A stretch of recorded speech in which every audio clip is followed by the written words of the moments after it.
kasih. Siapa nih? Akri, Pak. Akri.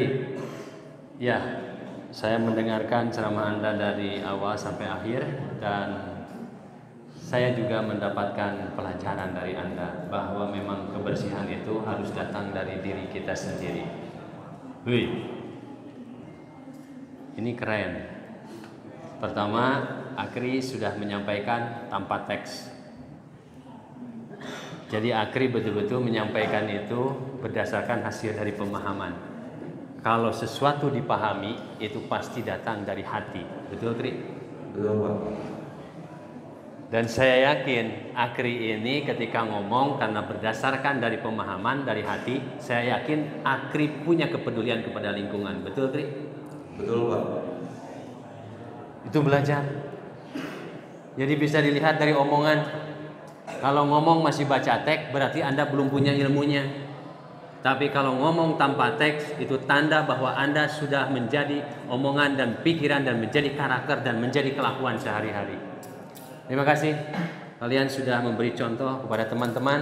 Ayo untuk bicara seperti Akri, saya pikir mudah dan belajarlah. Ngomong itu dari sesuatu yang kalian miliki dan datang dari hati. Ingat, yang memahami itu hati sebetulnya. Karena yang fokus akan menjelaskan sesuatu itu, gimana fokus kalian itu cenderung kepada dorongan hati kalian. Baik, Akri, dan apa yang sudah konsisten kamu lakukan?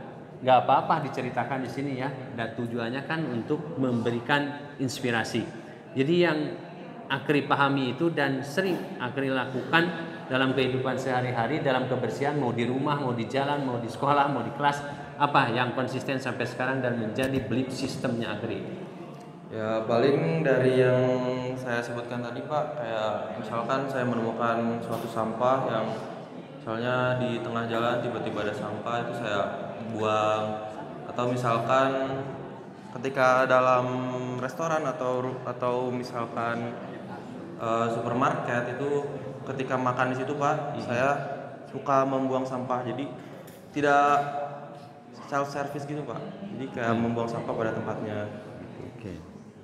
Baik, saya pikir itulah omongan Akri itu saya lihat memang dari kebiasaan yang dilakukannya gitu. Maka dia mengalir saja ngomong itu, runtut, runut begitu ya, dan Akri dengar.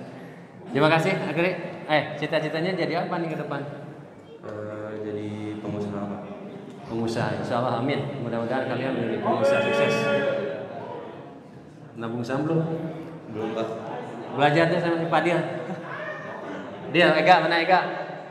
Nah, belajar Kri. Kamu udah bisa ngomong, tapi skillnya harus ditambah. Cinta kebersihan, oke, Allah sudah menjadikan kamu yang terbaik. Tapi skill untuk memanage uangnya harus punya, supaya jadi pengusaha. Jadi pengusaha dari sekarang. Harus punya satu perusahaan yang kamu invest di situ. Belajar tuh sama Ega, sama Fadil ya. Oke, ini untuk kamu, bukan untuk saya. Makasih Kri.